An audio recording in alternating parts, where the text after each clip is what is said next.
नमस्कार। परमपिता बाबा की जय। आज का विषय है विकेंद्रित अर्थव्यवस्था।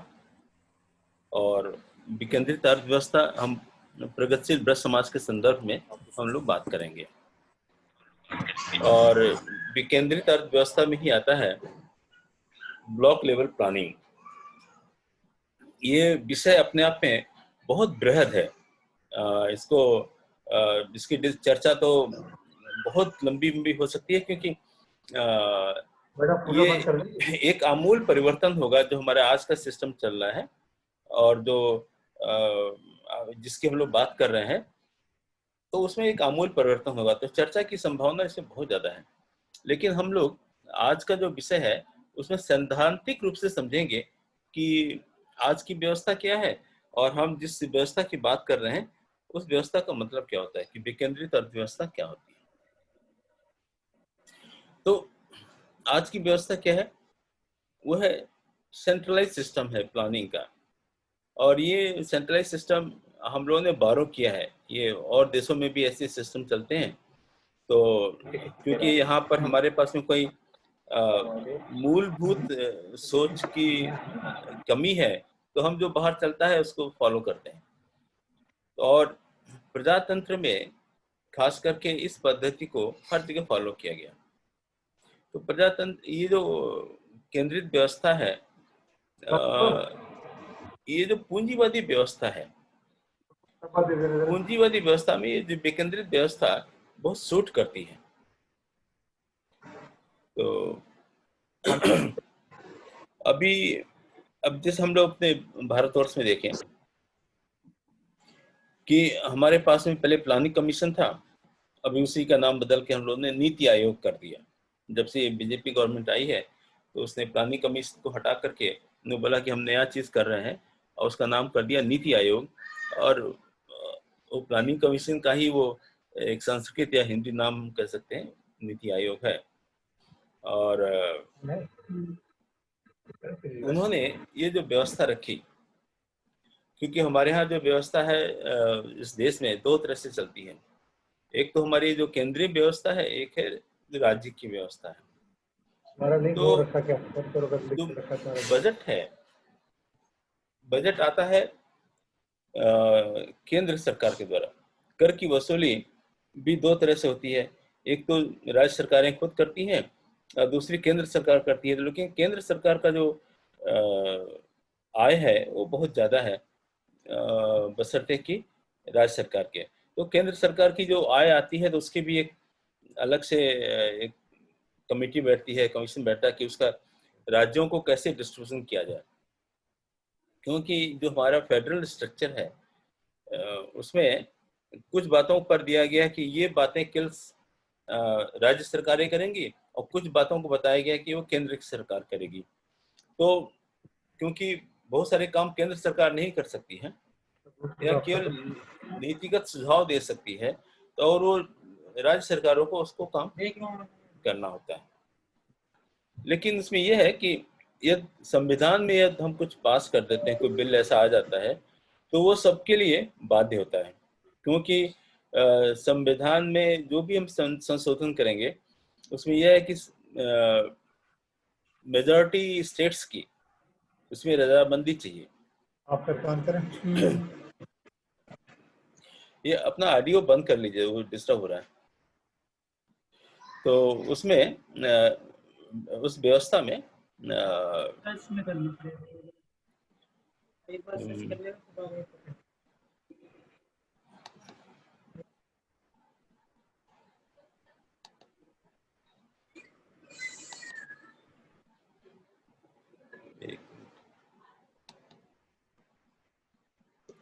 हाँ, तो ये जो व्यवस्था हमारी फेडरल स्ट्रक्चर है, उस फेडरल स्ट्रक्चर में ऐसा क्योंकि सबकी अलग अलग व्यवस्था है, तो जो हमारा कर का कलेक्शन है उसके भी एक नियम बनते हैं कि किस तरह से हमको इसको डिस्ट्रीब्यूशन करना चाहिए। तो राज्य सरकार के पास कुछ पैसा जाता है, कुछ केंद्र सरकार के पास में रहता है। खैर वो एक अलग विषय था।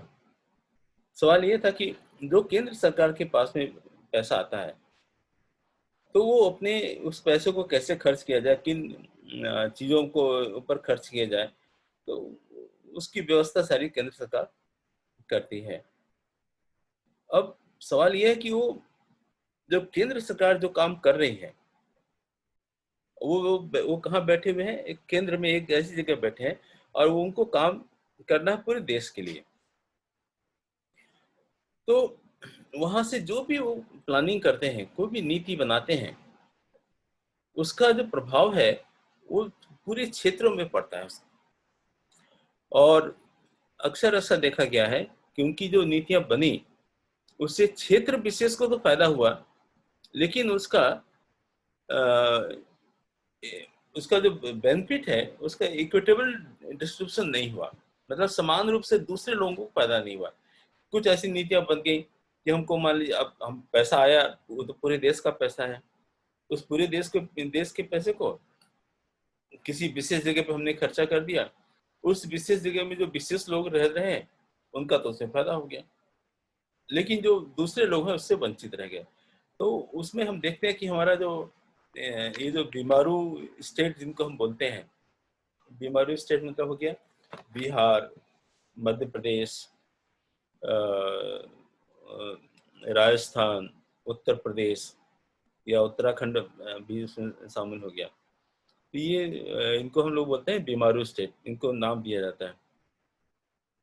तो इन स्टेट्स को में जो जो नीतियां बनी, तो यहाँ पर ग्राउंड लेवल पर उसका प्रभाव बहुत कम रहा। उसके दो तीन कारण हैं, उसकी हम लोग चर्चा थोड़ी बाद में करेंगे। तो ये जो प्रजातंत्र है, और प्रजातंत्र में जो नीति से संबंधित जो चीजें हैं वो केंद्रीकृत होने से होता क्या है, क्योंकि इस प्रजातंत्र में जो व्यवस्था है वो है पूंजीवादी व्यवस्था। तो पूंजीवादी क्या है? उनके अपने फेडरेशंस होते हैं, व्यवसायियों के संगठन है, और वो व्यवसायी अलग अलग इंडस्ट्रीज को रिप्रेजेंट करते हैं। तो सरकार जब भी बजट बनाती है, और क्योंकि उनके पास पैसा है व्यवसायियों के पास में, और उनका एक अपना संगठन तैयार रहता है, तो वो सरकार को इन्फ्लुएंस करते हैं कि भाई आप जो नीति बना रहे हैं उस नीति में हमारी जो बातें हमको सुनिए और हमारे ढंग से उसको कीजिए। तो ये एक व्यवस्था वो एक इन्फ्लुएंस करते हैं। तो जितनी भी बड़ी बड़ी इंडस्ट्रीज हैं उनके पास में ज्यादा पैसा भी है, और उनके लिए वो जो सेंट्रल में बैठा हुआ, केंद्र में बैठा हुआ एक व्यक्ति है, उसको इन्फ्लुएंस करना बहुत आसान हो जाता है।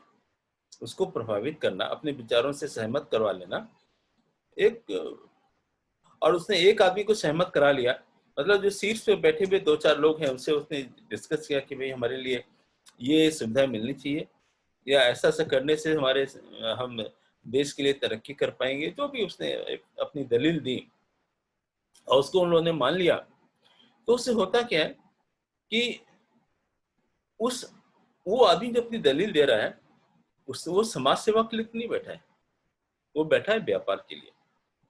तो व्यापार में उसको नुकसान नहीं होगा, वो अपने इंटरेस्ट को प्रोटेक्ट करते हुए, फिर सबसे पहले उसका अपना बिजनेस का इंटरेस्ट हो गया, उसके बाद वो थोड़ा बहुत सोचेगा तो समाज के लिए सोचेगा, हालांकि उसको समाज से कोई मतलब नहीं है।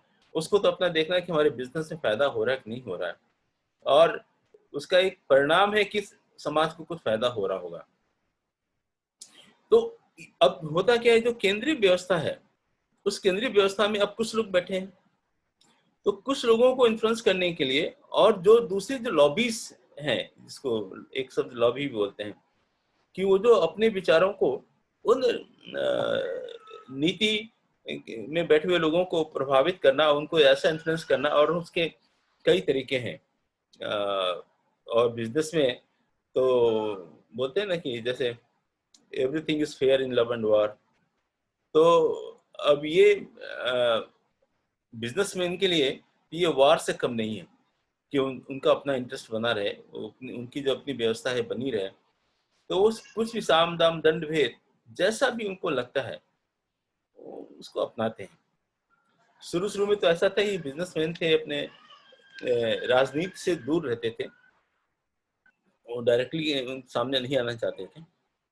लेकिन बाद में हमने देखा, उन राजनीतिकों को लगा कि ये जो लोग राजनीति में जो लोग हैं वो हमारे इंटरेस्ट को इतना इन्फ्लुएंस करते हैं, तो क्यों ना हम या तो उनको खरीद लें या हम खुद जाकर के वहां बैठे, और जिससे कि वहां पर ये कुछ निर्णय हो रहा है पार्लियामेंट के अंदर, तो हम वहां रहेंगे तो हमारी बात को भी सुनी जाएगी, या हम उसको इन्फ्लुएंस कर पाएंगे, या कोई भी डिसीजन लेने से पहले वहां क्या हो रहा है उसकी जानकारी हमको होगी।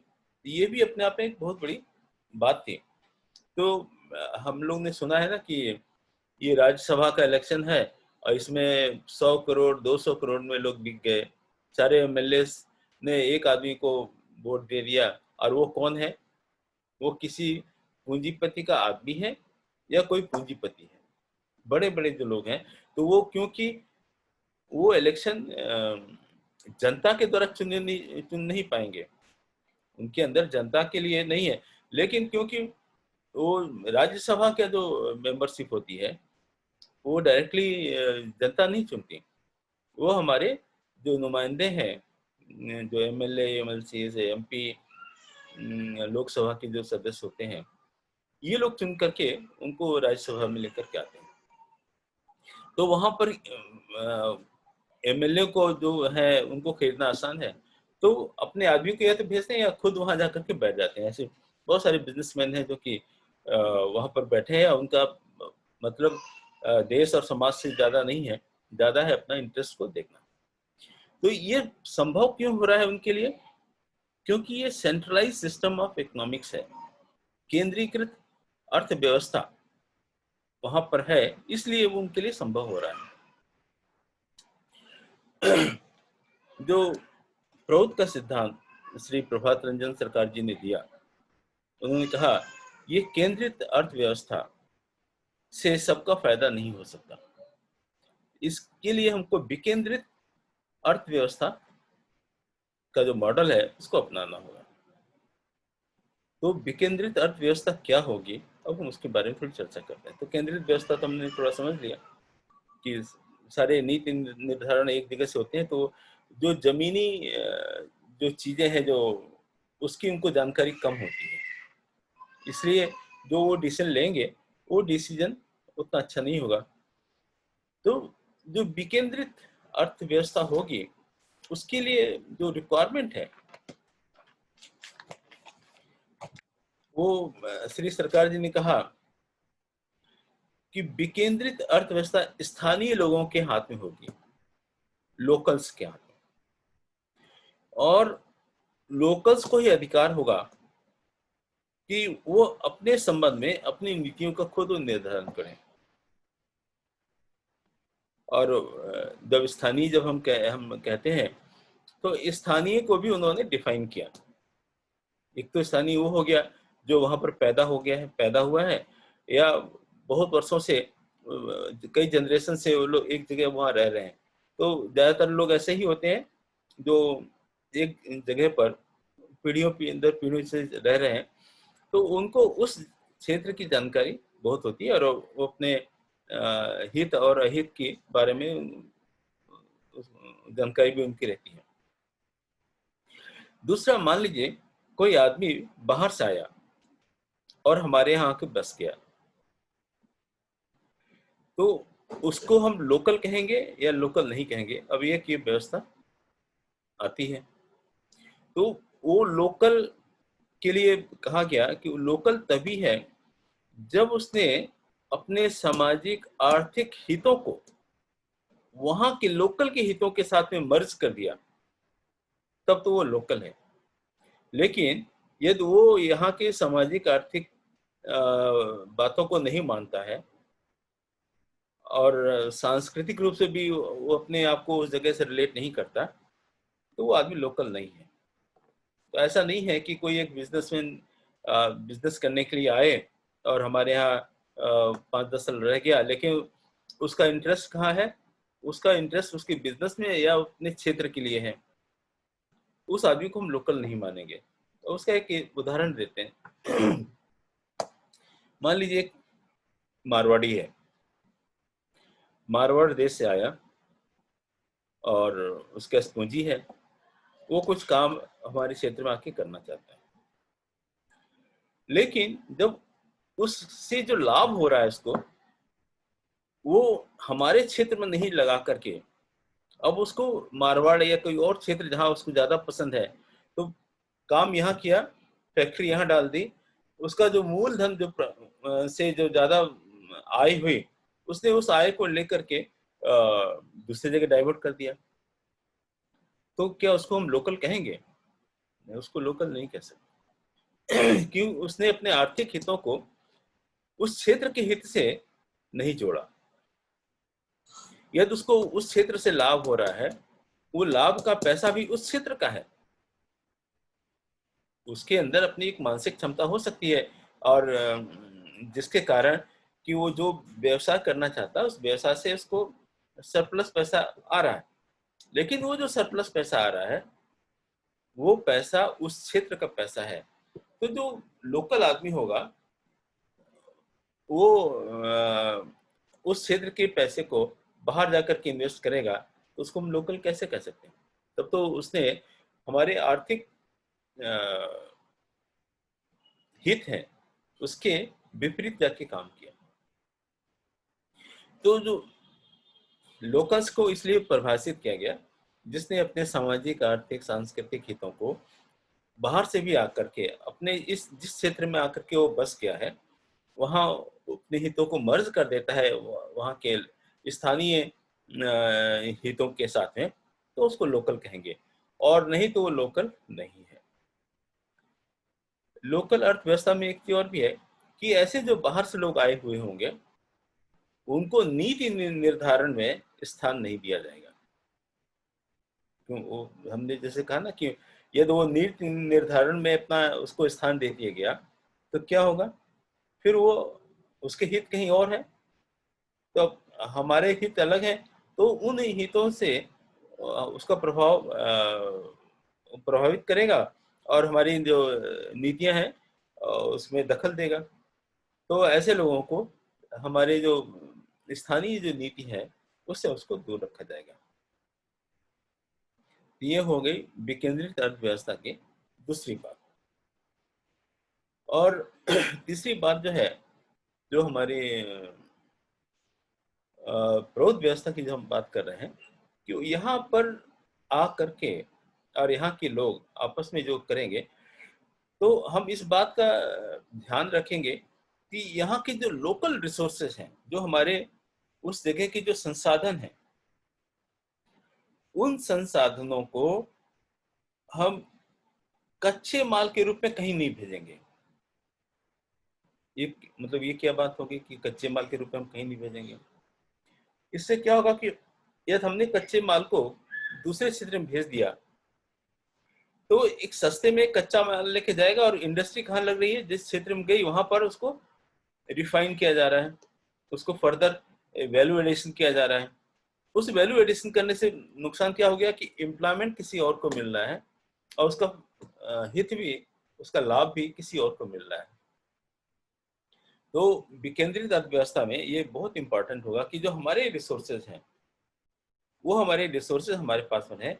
यदि हमको उन संसाधनों से उत्पादन कहीं भेजना भी है, तो उसको रिफाइंड करके भेजा जाए, तो उसका जो वैल्यू एडिशन जितना हो रहा है उस व्यापार में, जो भी ये हो रहा है, वो ज्यादा से ज्यादा उसका फायदा वहाँ के लोकल लोगों को मिलना चाहिए। जैसे हम एक बात करके, हालांकि चमड़े का उद्योग हमारे यहाँ है जो आगरा में काफी फेमस है। आगरा भी है, और अवध में कानपुर का भी क्षेत्र है जहाँ पर चमड़े का काम ज्यादा होता है। और हमारे क्षेत्र में पशुधन बहुत है, बहुत सारे जानवर इस क्षेत्र में हैं।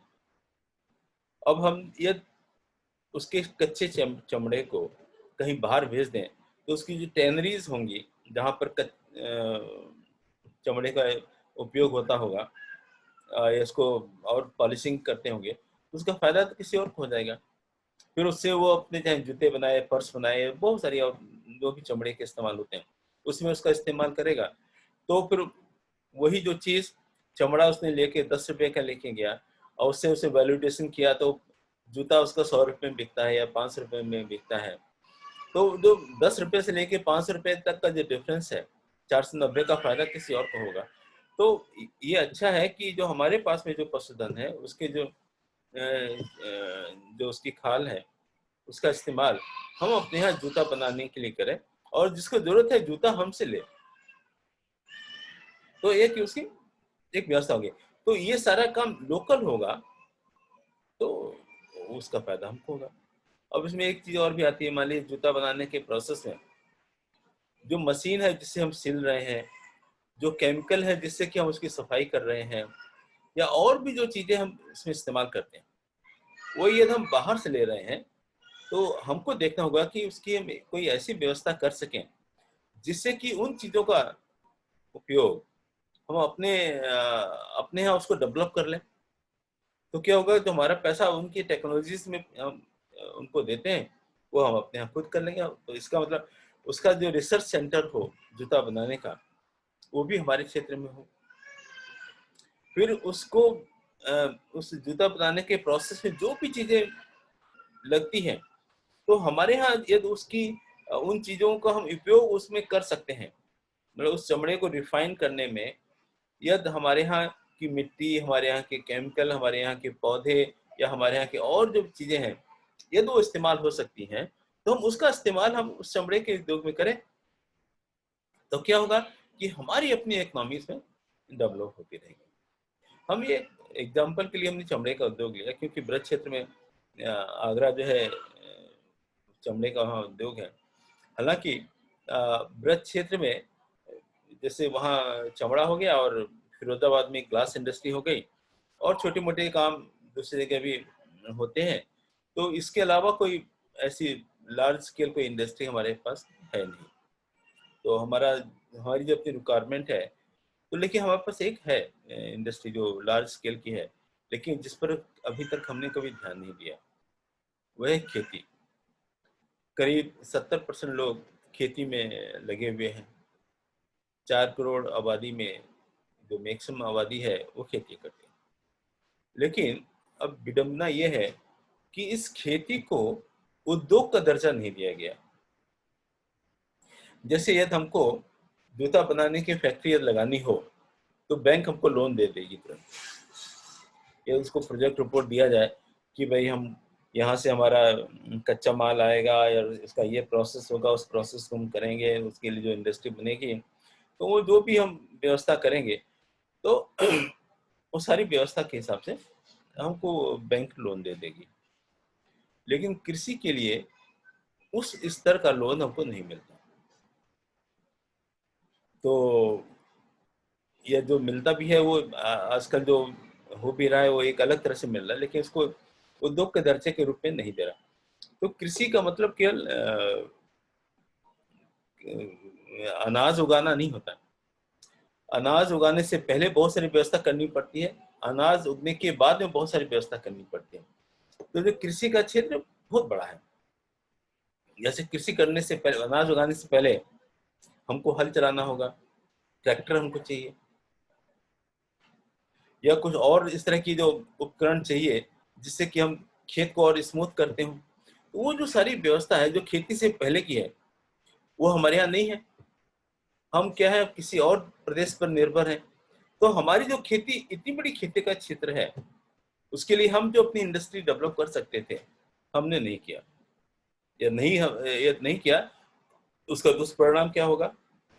उसका दुष्परिणाम ये हुआ कि हमारा जो व्यवस्था है, हमारे यहाँ की जो आर्थिक व्यवस्था है, उसमें सुधार कैसे होगा? तो ये वो यंत्र बनाने के काम यदि हमने उस पर प्रयास किया होता, क्योंकि हमारा इतना बड़ा क्षेत्र है जहाँ पर 70-80% लोग केवल कृषि पर आधारित हैं, तो उस इंडस्ट्री में भी जो कृषि पर आधारित लोग हैं वो चले गए होते तो कृषि पर बोझ कम हो जाता था।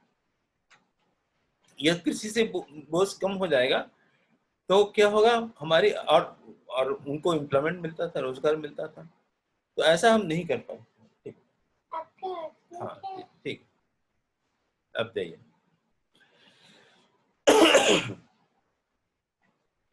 तो वैसा हम नहीं कर पाए।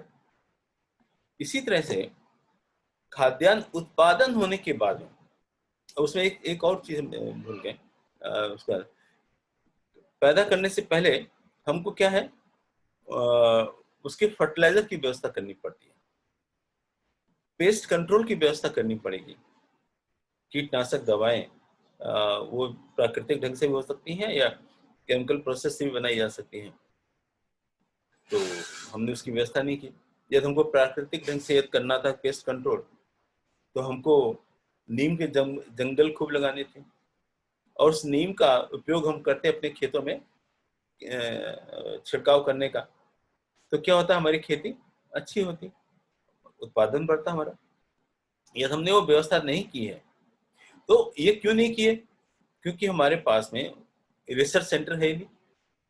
खेती कैसे अच्छी से अच्छी उन्नत किस्म की जाए, उसके लिए तो हमारे पास में कोई व्यस्त कोई संस्थान होना चाहिए ना। तो हम देखते हैं ब्रज क्षेत्र में ऐसा कोई संस्थान नहीं है। हाँ, एक संस्थान है, काफी दूर है, पंतनगर यूनिवर्सिटी बोलते हैं, एग्रीकल्चर यूनिवर्सिटी वहाँ पर है, जहाँ पर की कृषि के बारे में शिक्षा दी जाती है। और वो पंतनगर वो हमारे लिए नहीं हो, तो पूरे उस क्षेत्र के लिए बना हुआ है। लेकिन एक हमारे पास में एक यूनिवर्सिटी होती है, तो यहाँ के जो लोकल लोग हैं, उनकी जो समस्या आ रही है खेतों में, हमारी जिस तरह की मिट्टी का प्रकार है, तो इसमें हम कैसे अधिक से अधिक उन्नत खेती कर पाए, किस तरह का हम इसमें कीटनाशक लगाएं, किस तरह के फर्टिलाइजर्स को यूज करें, ऑर्गेनिक फर्टिलाइजर होना चाहिए, इनऑर्गेनिक फर्टिलाइजर होना चाहिए। तो ये जो व्यवस्था यदि होती तो हम अच्छी तरह से कर सकते थे। ये कब होगा संभव?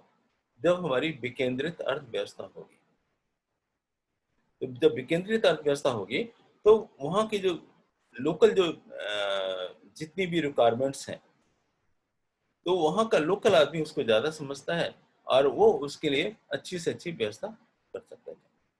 तो जो केंद्रित अर्थव्यवस्था है और विकेंद्रित अर्थव्यवस्था, दूसरा और चीज है, जैसे हम कृषि की जब बात कर रहे थे, तो थोड़ा और उसको एक्सटेंड कर लेते हैं। कृषि उत्पन्न होने के बाद में खाद्यान्न हो गया, उसके बाद में उसका काम, एक और काम आता है, एक काम है उसका डिस्ट्रीब्यूशन, और फिर वो उपभोक्ता के पास में फिर जाएगा, उस कृषि को खाने वाले लोग हैं। तो इनका ये जो व्यवस्था है डिस्ट्रीब्यूशन का, और कंज्यूमर्स के पास तक जाने का, या उस खाद्यान्न तो एक बार हो जाता है, और उसको तुरंत तो उसका कंजम्पशन होता नहीं, उसमें टाइम लगता है। यदि हमने गेहूं आज पैदा कर लिया, तो साल भर हम गेहूं खाएंगे, तो उसका स्टोरेज की समस्या है।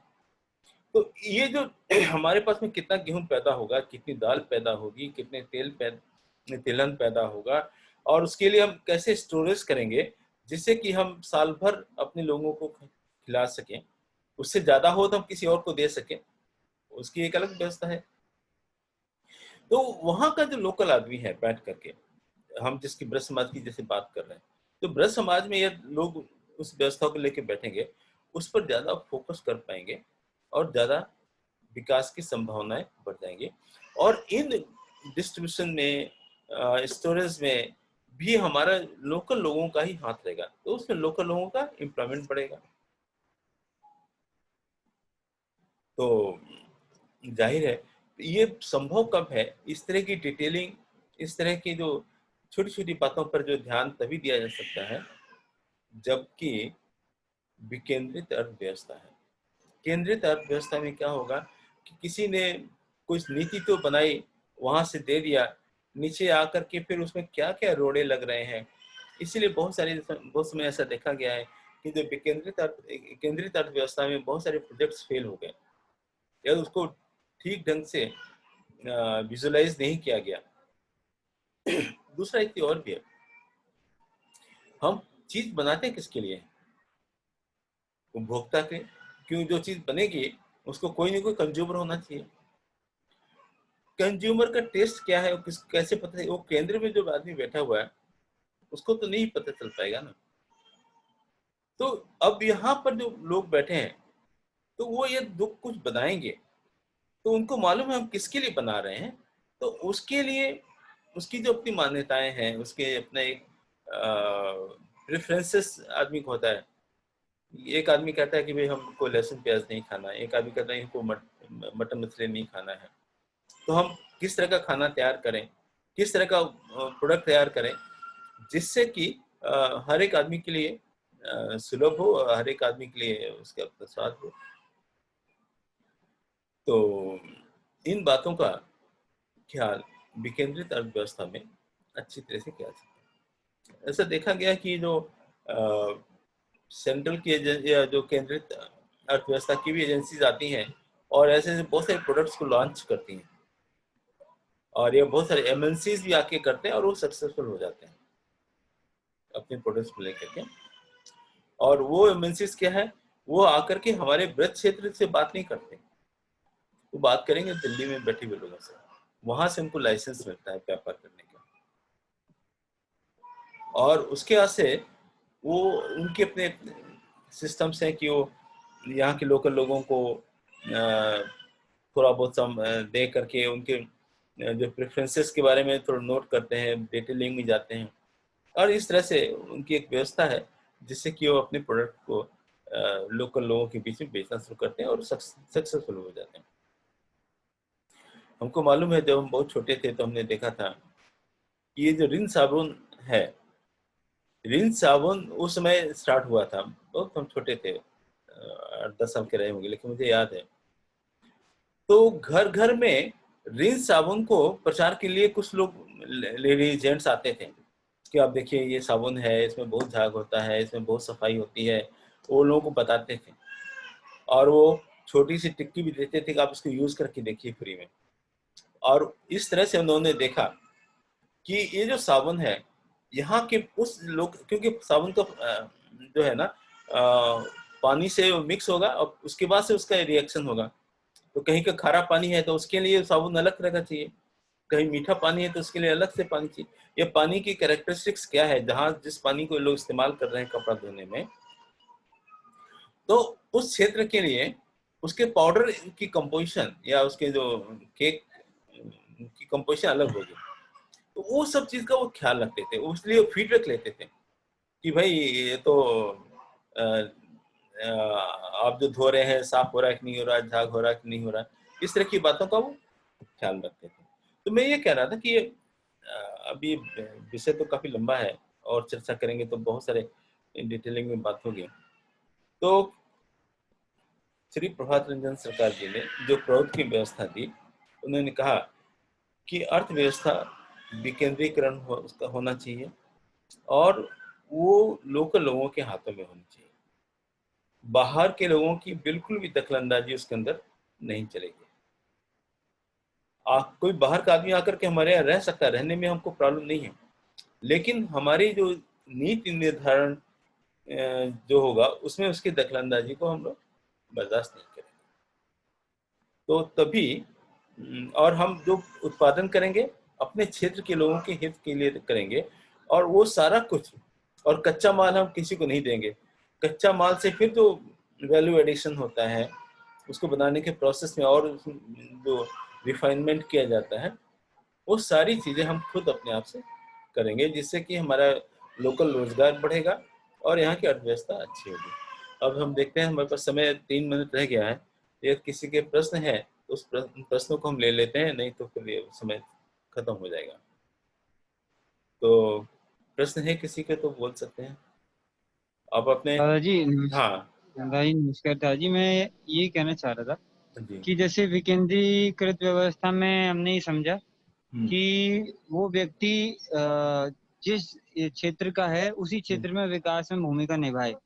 ठीक है, एकदम सही। लेकिन ये उसके बाद कुछ और भी चीजें हैं डिसेंट्रलाइज इकोनॉमी की, जो मतलब कुछ और भी चीजें हैं जो जानने की हैं। जैसे आपने बोला कि मेन तो यही है कि वो उस क्षेत्र के डेवलपमेंट में भागीदार हो। इसके अलावा कुछ और बिंदु भी हैं क्या? मैं हाँ नहीं, ये इसमें कह एक रहा चीज था। नहीं, बहुत सारी चीज छूट रही है क्योंकि समय हम लोग का कम रहता है। इसमें एक चीज और भी, मान लीजिए अब आप ये क्वेश्चन कर सकते थे कि हमारे पास तो टेक्नोलॉजी है नहीं, उस तरह के लोग ही नहीं है, तो हम क्या करेंगे? हाँ हाँ तो हम उन लोगों को लेंगे, हायर करेंगे, लेकिन उनको हमारे नीति में दखलंदाजी नहीं करने देंगे। जो टेक्निकल एक्सपर्टीज है वो बाहर से ली जा सकती है, हाँ लेकिन जो हाँ हाँ एडमिनिस्ट्रेशन है वो हमारे पास रहेगा। आप समझ रहे हो? वो लोकल के पास रहेगा। अच्छा अच्छा। टेक्निकल मतलब ये है कि एक्सपर्टीज तो जो बाहर से आ सकती है, उसमें कोई दिक्कत नहीं है, क्योंकि हमारे पास नहीं है। हम लोकल एक्सपर्टीज को बाद में डेवलप कर सकते हैं, धीरे धीरे डेवलप हो जाएगा। अभी 1 मिनट से कम रह गया समय थोड़ा निकल रहा है। ठीक है तो सर। ऐसा करेंगे, इस टॉपिक को हम लोग कल भी कंटिन्यू रखते हैं। थोड़ा क्वेश्चन का सेशन हाँ 10-15 मिनट के लिए रख लेंगे। नहीं, उसके कल बाद करते हैं ना, कल क्वेश्चन आंसर का रखते हैं पूरा इस पर ही। तो 10 मिनट का ठीक है। हमारा करके बाद में 20-25 मिनट का क्वेश्चन आंसर रखेंगे। और इस बात में कुछ और भी आप सोचते रहिए कि और क्या क्वेश्चन हो सकते हैं, तो उस पर हम हाँ चर्चा हाँ कर लेंगे। हाँ, क्योंकि डिसेंट्रलाइज इकोनॉमी पे बाबा ने बहुत जोर दिया है ना। हाँ हाँ, नहीं होना ही वही है, उसी से ही हम्म। संभव है व्यवस्था। ठीक है सर, धन्यवाद। ठीक है फिर मैं कहा से अब कभी भी ये खत्म हो जाएगा। नमस्कार सर। नमस्कार। नमस्कार। मैं कहा से आज तो और कोई लोग हम लोग 2 ही आदमी थे, लगता है और लोग निकल गए, बीच में नहीं है। हम्म। अपने आप डिस्कनेक्ट होता है ये। हाँ, वो जैसे समय हो खत्म होगा ना, वो तुरंत खत्म हो जाएगा। लेकिन इसमें क्या, कभी कभी दयाजी, कभी कभी 1 घंटे तक चल जाता है। एक बार नहीं देखा था मैं। नहीं, जब हम लोग 2 आदमी रहेंगे तो चलेगा, 3 आदमी होने से नहीं चलेगा।